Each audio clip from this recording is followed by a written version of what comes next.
Começa agora a Segunda Feminista, um projeto do Grupo de Trabalho Gênero da Ampul Brasil. Olá a todas as pessoas que nos acompanham. Sejam muito bem-vindas ao nosso canal de História Online. Eu sou Cláudia Maia, historiadora e professora da Universidade Estadual de Montes Claros. E eu sou Andréa Bandeira, historiadora e professora da Universidade de Pernambuco. Juntas, coordenamos esse podcast que pretende divulgar pesquisas e ampliar o alcance das narrativas sobre mulheres, gêneros e feminismos. Todas as segundas-feiras, traremos uma nova roda de conversa com quem faz história.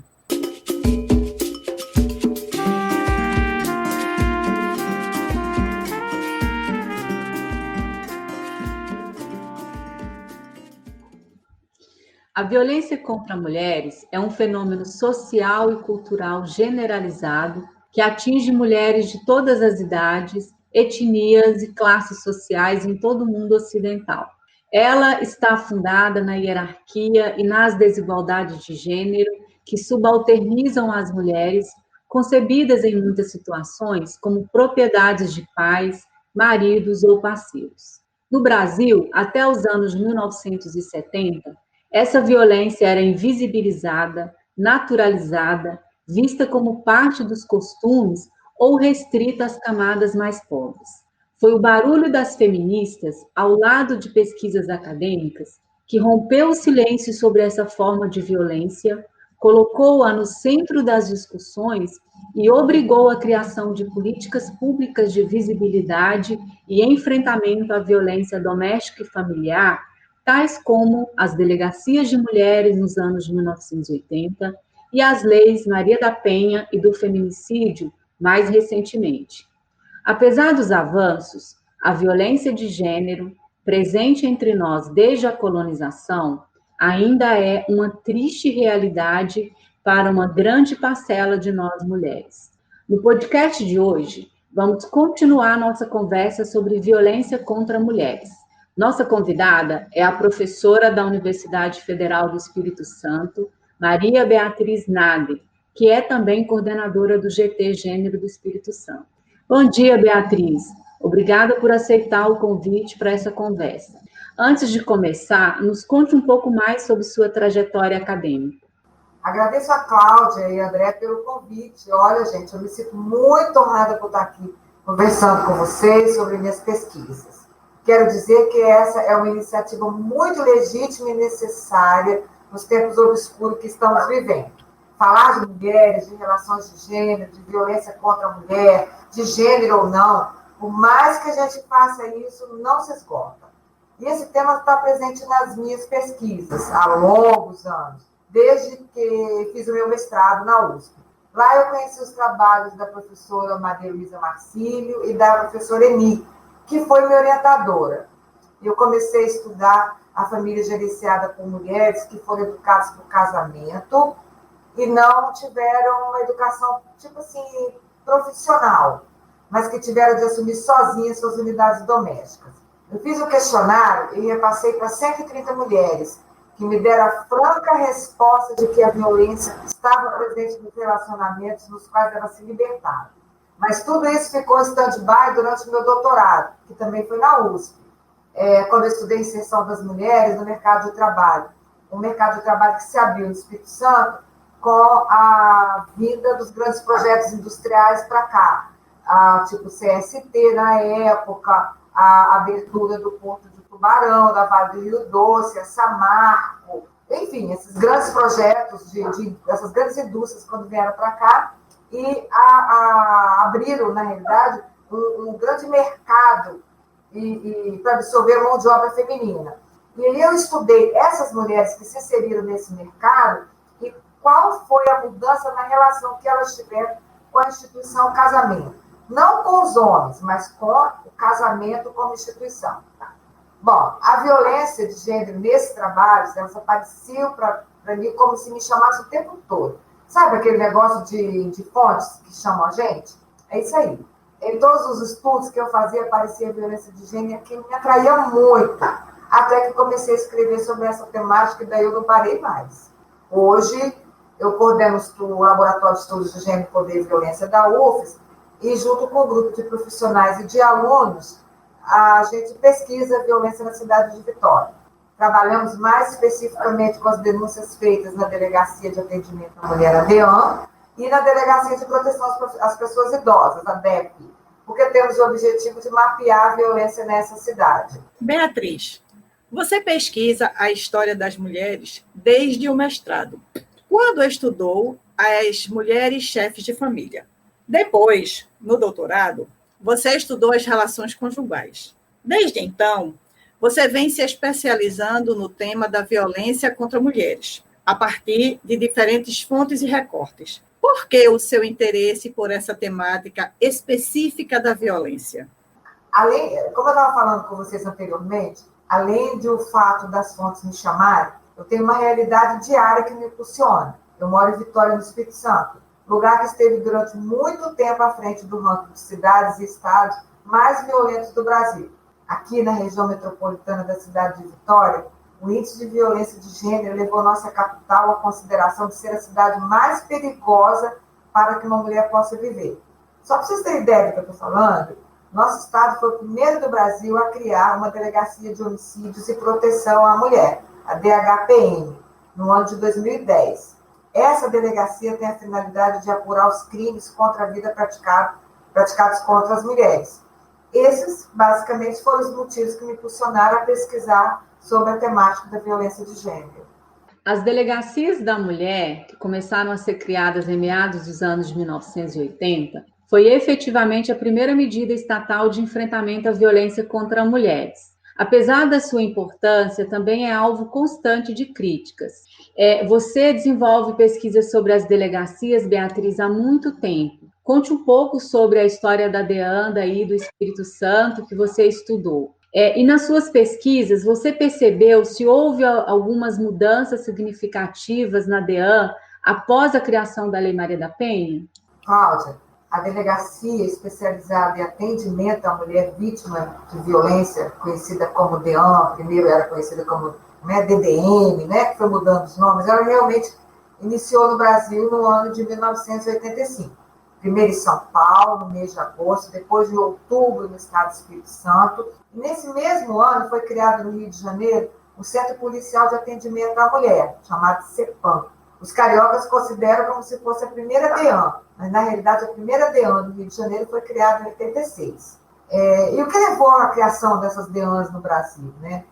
Nos anos anteriores ao ano de 1985, em várias partes do mundo, muitas mulheres, centenas de mulheres estavam envolvidas com o movimento feminista e queriam dar visibilidade aos conflitos da violência contra a mulher, principalmente a violência baseada em gênero. No Brasil, a gente tinha casos escabrosos de mulheres agredidas e assassinadas. E esses casos repercutiam na mídia. Não vou nem entrar aqui no detalhe de falar sobre cada caso, vou só mesmo fazer esse comentário que esses casos repercutiam na mídia e aquelas mulheres não queriam somente denunciar, mas havia uma necessidade e um interesse muito grande dessas mulheres em construir um panorama da questão que atinge mulheres em todos os segmentos sociais. Era uma situação que precisava ser revelada, denunciada, até mesmo porque atingia mulheres de todas as classes sociais e em proporções alarmantes. Era necessário que a violência de gênero fosse considerada um problema social, não mais um problema privado, que atingia somente algumas mulheres, e que isso fosse um assunto no qual ninguém deveria se envolver. Era para meter a mulher mesmo, tá? Era a hora de, em briga de marido e mulher, meter a mulher. Só que isso, só bem mais tarde é que essa fala realmente se revelou em políticas públicas. Mas naquele momento, por essas mulheres chamarem muita atenção, de irem às ruas, de cobrarem bastante, uma solução que fosse imediata, as feministas pressionaram os governos, a sociedade civil organizada e outras instituições nacionais e internacionais, que depois cada uma, a seu modo, passou a se envolver, e logo algumas políticas públicas foram elaboradas. Estou fazendo um resumo para poder depois falar da DEAN de Vitória. Foram criados nesse período vários núcleos e centros de atendimento à vítima de violência doméstica, programas de atendimento à vítima de violência sexual, o programa SOS Mulher, dentre vários outros órgãos de instituições coletivas, governamentais, inclusive de organizações não governamentais. Eu citei somente algumas, mas várias instituições foram organizadas com o intuito de atender mesmo as mulheres vítimas de violência pelo país afora. Dentro dessas instituições, a gente destaca a Delegacia Especial de Atendimento à Mulher, a DEAM. E essa instituição pública, de todas elas, ela tinha como objetivo principal a política social que deveria ser direcionada à mulher vítima de violência, seja doméstica, seja pública, de gênero ou não, mas ela também tinha uma novidade, ela punia o agressor. Mesmo que a punição fosse uma coisa branda, como a gente sabe que foi durante muito tempo, em troca de uma cesta básica, de um serviço em alguma escola, alguma coisa, e a gente sabe, inclusive, que essas cestas básicas normalmente eram pagas pelas próprias mulheres, né? Mas já era alguma coisa em relação à punibilidade do agressor. A criação da primeira DEAN, ela passou a representar e garantir mecanismos oficiais de defesa de violência contra a mulher. E aqui no Espírito Santo isso não era muito diferente. Muito embora um estado de tradição cultural extremamente machista, a DEAN passou por uma situação bastante, digamos assim, crítica. Aqui, quando a Delegacia da Mulher do Espírito Santo foi criada, em outubro de 85, como eu falei anteriormente, ela funcionava em uma sala bem pequena, dentro do prédio da Superintendência da Polícia Civil. E a mulher que ia lá fazer a denúncia da agressão sofrida tinha que passar pela recepção do prédio. Ela já chegava no prédio, já era impedida de entrar. Ela tinha que explicar o que ela estava fazendo naquele local, logo na portaria.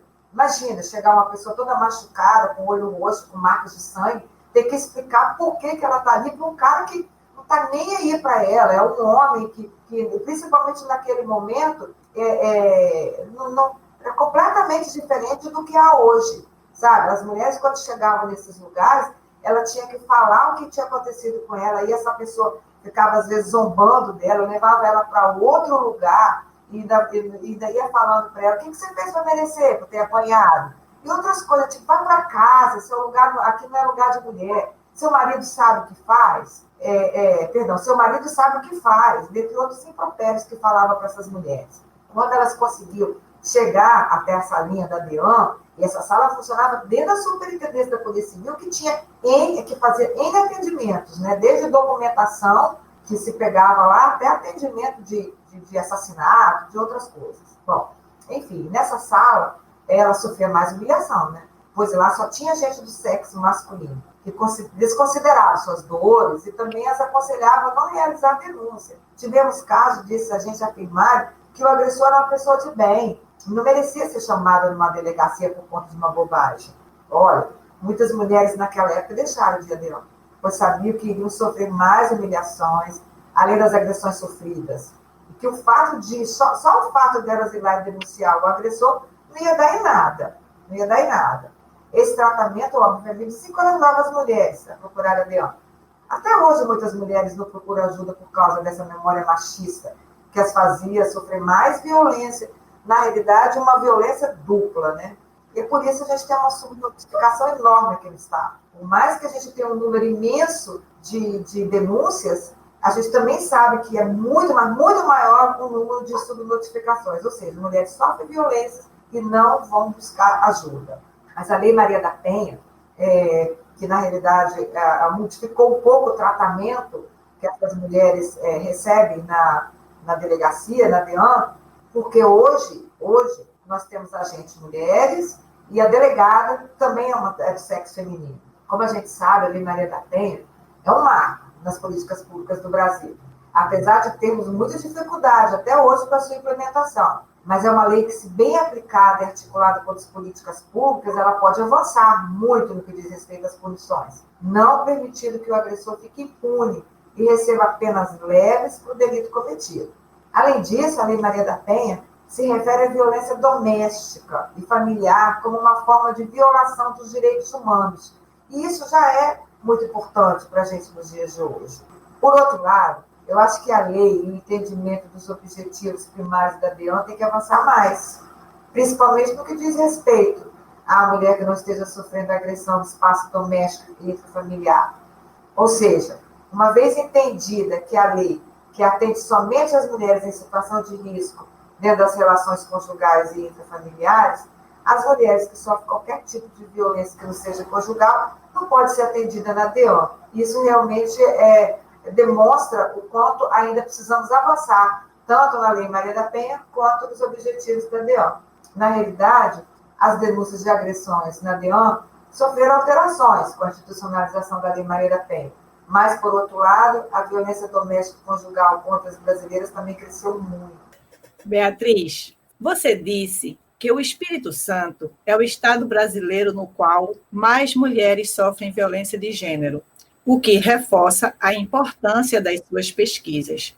Há especificidades na história desse estado que contribuem para os elevados índices de violência? Você poderia falar sobre os dados da violência contra mulheres no Espírito Santo? Na história do Espírito Santo, a gente encontra uma série de situações que a gente pode considerar que contribuíram bastante para esses elevados índices de violência que a gente tem hoje. Desde o início da nossa colonização, os europeus que vieram para cá tiveram que enfrentar populações indígenas que a historiografia tradicional considerou bastante agressivas. E aí eu cito os botocudos, os aimorés.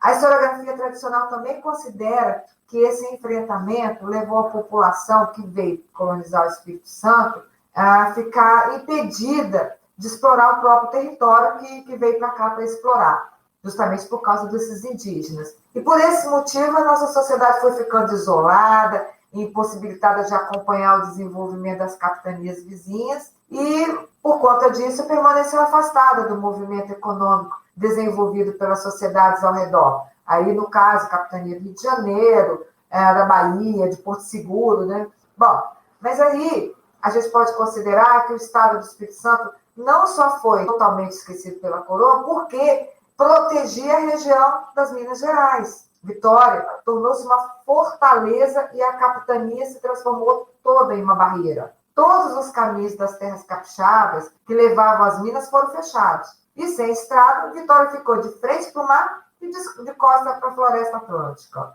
Por quase todo o século XVIII, só interessava a coroa portuguesa manter a capitania do Espírito Santo como cinturão verde de proteção às Minas, né? E a população de Vitória foi ficando restrita a pessoas que não podiam ir embora. E quem são essas pessoas? Eram os soldados, os escravos, os padres, os funcionários públicos, além de suas mulheres e filhas. Muito pobre. Vitória era a cidade administrativa da capitania, e só para vocês terem uma ideia, no ano de 1718, só foram registradas despesas com as procissões de Corpus Christi e de São Sebastião, o ordenado do escrivão do alcade e a propina do secretário do Conselho Ultramarino. Imagina uma capitania entregue somente à proteção de padres e soldados. O machismo aqui é prevalente. As poucas mulheres que viviam aqui naquela época, para sobreviver, tinham que se submeter a eles. E no século XIX também, um pouco mais adiante, né, outra leva de homens valentões tomaram a frente das plantações de café, sejam proprietários de terra, sejam plantadores e coletores. Aqui precisava desmatar toda a região para o plantio, daquele novo ouro, né, que surgia. E, novamente, a sociedade capixaba se viu à mercê desses homens. Mas quem eram esses homens? Né? Vamos falar um pouco deles. Ainda na segunda metade daquele século, e no início do século XX, uma enorme leva de europeus de sociedades machistas e patriarcais, tipo alemães, italianos, suíços, árabes, japoneses, do que pomeranos, foram trazidos para o interior do estado. E, aos poucos, as famílias foram se misturando. Essas famílias, essas etnias, né, formando um mosaico de etnias, de culturas machistas que temos aqui. Para vocês terem uma ideia do que eu estou falando, sobre esses homens rudes e a manutenção de suas culturas patriarcais, temos aqui, até hoje, pais que obrigam suas filhas a dormirem com eles antes de se casarem. Estou falando da cultura pomerana em específico. E eu estou falando isso para mostrar como a nossa história contribuiu para os elevados números de índices de violência que a gente tem até hoje. Também estou falando de uma cultura que reforça a hierarquia de gênero e de homens que se acham proprietários de suas mulheres. Homens que acreditam ainda naquela máxima de que se não for minha, não vai ser de mais ninguém. E não é somente homens velhos, homens maduros, não. São jovens que pensam que pelo simples fato de ter beijado uma menina ou ter se deitado uma vez com uma mulher, ela já é propriedade deles. São jovens de 19, 23, 25 anos. Os índices de violência de gênero contra a mulher aqui é altíssimo. E todo tipo de agressão. Em nossas pesquisas nos registros da DEAN, a DEAN especificamente de Vitória, durante a primeira década desse século, levantamos dados sobre 12.225 denúncias de todos os tipos, inimagináveis de agressões. Ou seja, apuramos em torno de 1.000 a 1.200 registros por ano. Isso na primeira década do século XXI, tá?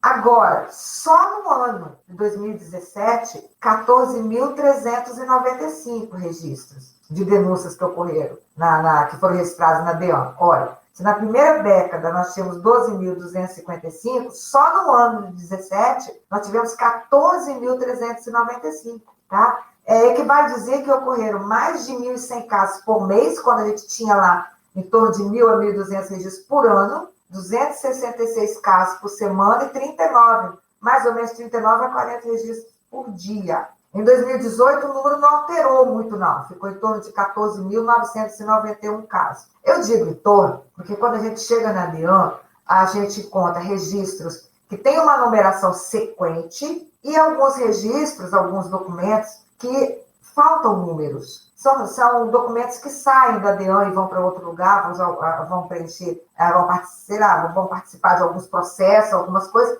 e aí a gente não tem um número exato. A gente tenta pegar uma sequência, né, para poder chegar à conclusão desses números, mas é em torno desses números. Então, voltando para falar de 2018, 14.991 mulheres procuraram a polícia para registrar violência. Em 2019, esse número subiu para 16.169.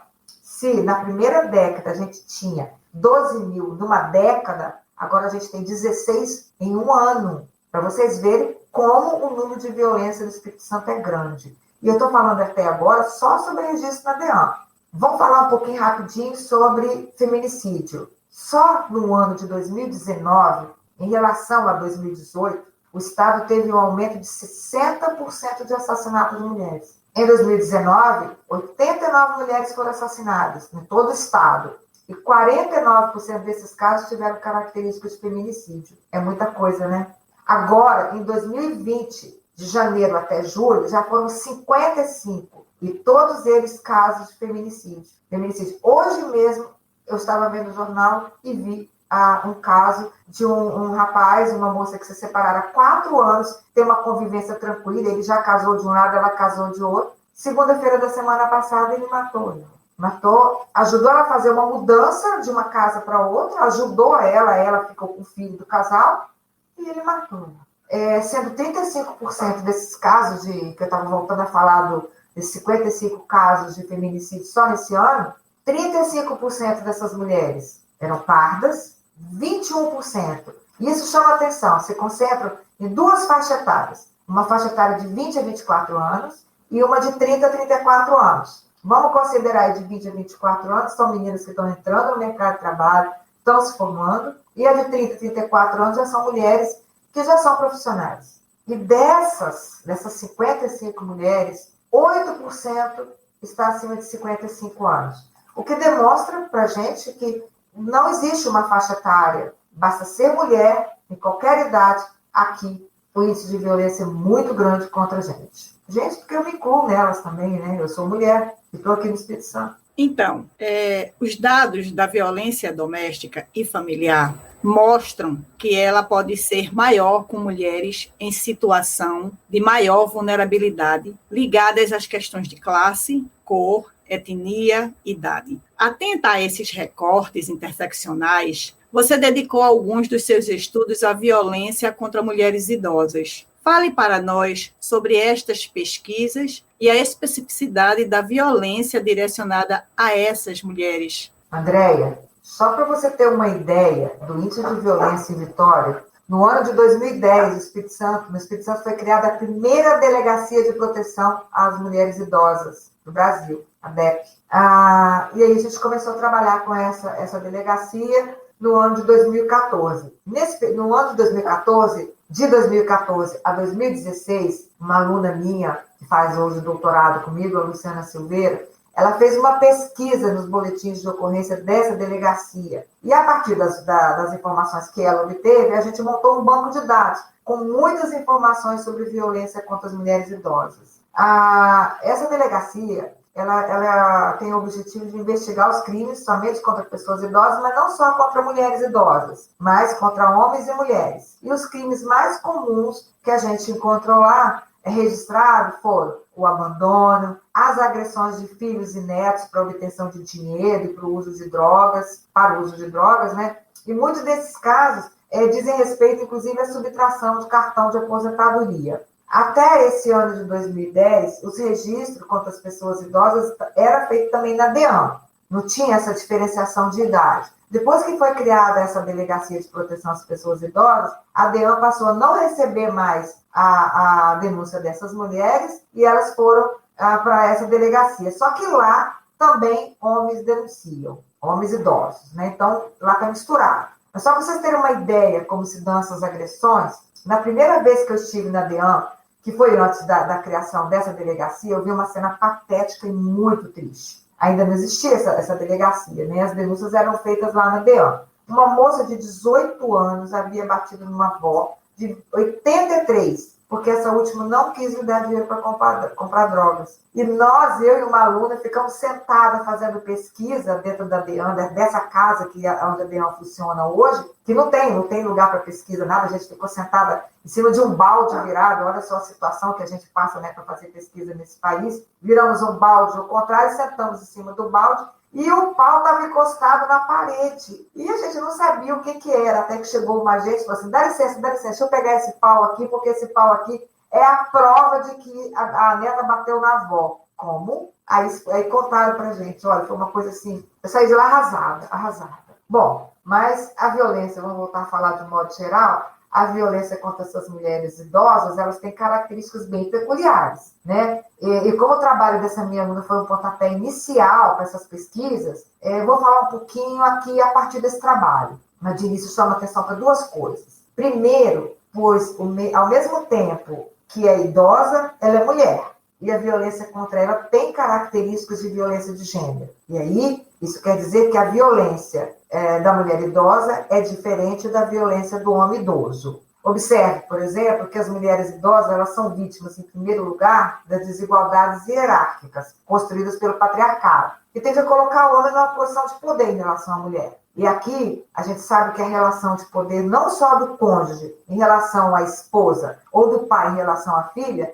é também do filho e do neto em relação à mãe e à avó, pela exploração que eles fazem delas. Em segundo caso, eu chamo a atenção para o fato de que dessas mulheres serem também vítimas de desigualdades geracionais. Essas desigualdades produzem uma hierarquia semelhante ao que está nas relações de poder de gênero, no que diz respeito à idade. A gente sabe que a velhice no nosso país é tida como desprezível, né? As mulheres idosas são vistas como mulheres decadentes, frágeis, improdutivas. Logo, são vistas como vulneráveis, dependentes. E essas ideias a gente sabe que potencializa a violência. No dia 22 de junho último, no jornal local, a gente teve informações sobre situações de abandono e de agressões contra idosos nesse período de pandemia. Só nesse ano, até junho, mês 6, a DEP recebeu 793 denúncias de abandono, xingamento, ameaça, estupro e assassinato de idosos. A gente sabe que, e tem um registro lá, e a gente sabe com a experiência de trabalho que a gente tem de pesquisa, que esses familiares não querem ficar com os pais, não querem ficar com as mães, não querem ficar com os avós. E os filhos brigam entre si se acusando mutuamente de abandonar os pais, essas coisas assim. São filhos que querem deixar os netos com as avós, e essas crianças e adolescentes xingam e batem nessas mulheres. Há uma infinidade de agressões que essas mulheres velhas sofrem.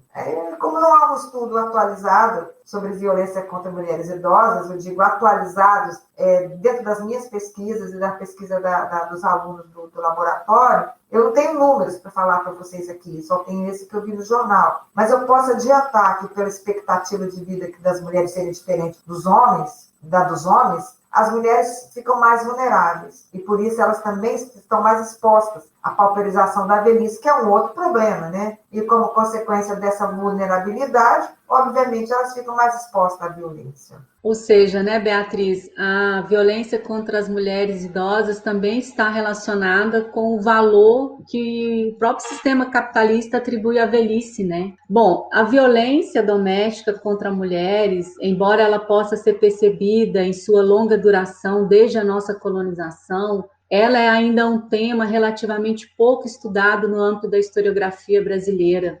A que você acha que se deve esse pouco interesse?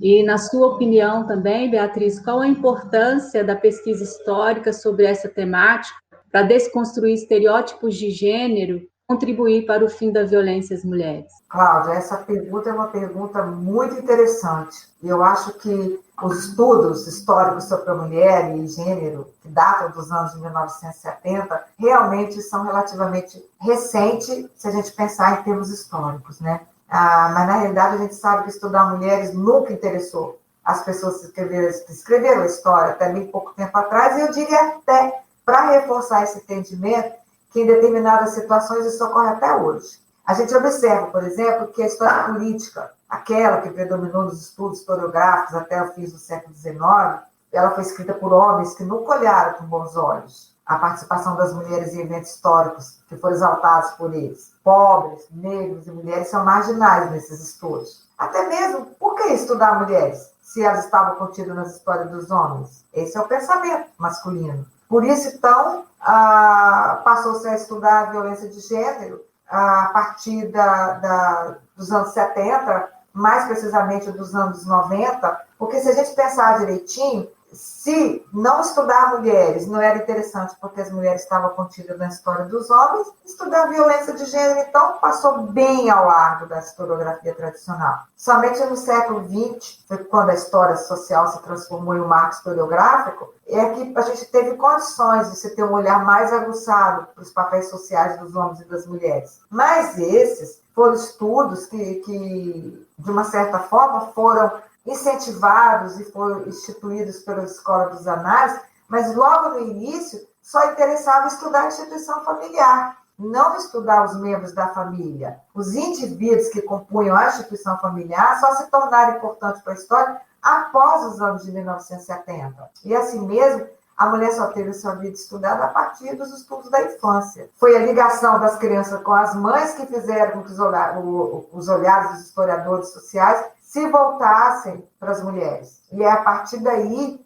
que os estudos de gênero e da violência começaram a surgir. Ou seja, a partir dos estudos das mulheres como indivíduos pertencentes à instituição familiar, é que surgiu o estudo de gênero e da violência de gênero. Na realidade, foi um pulo que se deu muito rapidamente, se a gente pensar em termos históricos, né? E esses estudos historiográficos sobre a temática de violência de gênero se tornaram imprescindíveis para se desconstruir os estereótipos que bloquearam as mulheres na história, naquela história política, naquela história econômica que as mulheres estavam impedidas, ou foram impedidas de aparecer. Para a gente entender como isso ocorre, eu acho que a gente tem que primeiro entender que os estereótipos, como são construções sociais que marcam os indivíduos e os moldam na subjetividade individual, em estruturas semelhantes aos estereótipos de gênero, em seguida, a gente tem que entender que são construções subjetivas dos conceitos de masculinidade e feminilidade,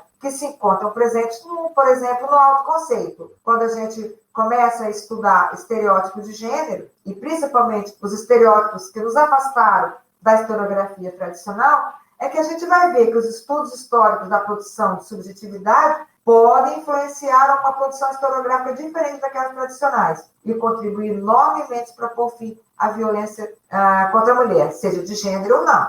Eu acho que só assim é que a gente vai ter uma colaboração da pesquisa histórica para desconstruir os estereótipos de gênero e contribuir realmente para o fim da violência contra as mulheres. A professora e pesquisadora Maria Beatriz Nader nos apresentou um retrato da violência contra as mulheres capixabas. A importância da sua pesquisa está em refletir sobre a cultura da violência de gênero que atinge as mulheres porque elas são mulheres, motivo pelo qual as diferenças de cor, de classe, de geração, de escolaridade, ao se somarem, também se dissipam, e as mulheres se igualam nas violências cotidianas que sofrem, principalmente dentro de suas casas, onde deveriam estar seguras. São números alarmantes, que vêm crescendo apesar das denúncias, das ações das mulheres e das políticas públicas. Beatriz nos apresenta os dados da sua longa e profunda pesquisa do problema. Cabe a cada qual de nós o dever de mudar esta triste realidade. Grata pela presença da Beatriz. Muito grata, Beatriz. Grata também a todos que nos acompanharam no programa de hoje. Cláudia e Andréia, eu que agradeço a vocês por essa oportunidade de estar aqui falando sobre violência de gênero, uma temática pela qual eu sou apaixonada. Cada vez que eu escrevo sobre o tema, eu aprendo mais um pouco. O tema de violência de gênero, apesar de ser um assunto, às vezes, muito cruel da gente estudar, né, pelo próprio sentido que o teor do tema, ele é esclarecedor, pois a cada boletim de ocorrência, recorte de jornal, qualquer coisa que a gente fica sabendo, que a gente tem acesso, nos mostra uma forma diferente de agressão, de perturbação, de violência. E o conhecimento desses fenômenos certamente contribui para a gente saber mais a respeito da cultura local. Olha, realmente, de coração, agradeço a vocês duas. Muito obrigada. Beatriz, nós que agradecemos demais a sua participação hoje. Bom, para conhecer um pouco mais sobre as pesquisas da professora Beatriz e sobre a violência contra mulheres, leia o artigo A Vida em Desunião, Violência, Gênero e Denúncia, que a professora publicou nos anais online do 27º Simpósio Nacional de História. Obrigada a todos que nos acompanharam hoje. Esperamos vocês na próxima Segunda Feministas. Até lá! Gostou do programa? Não esqueça de seguir nossas redes sociais e curtir esse episódio. Até a próxima!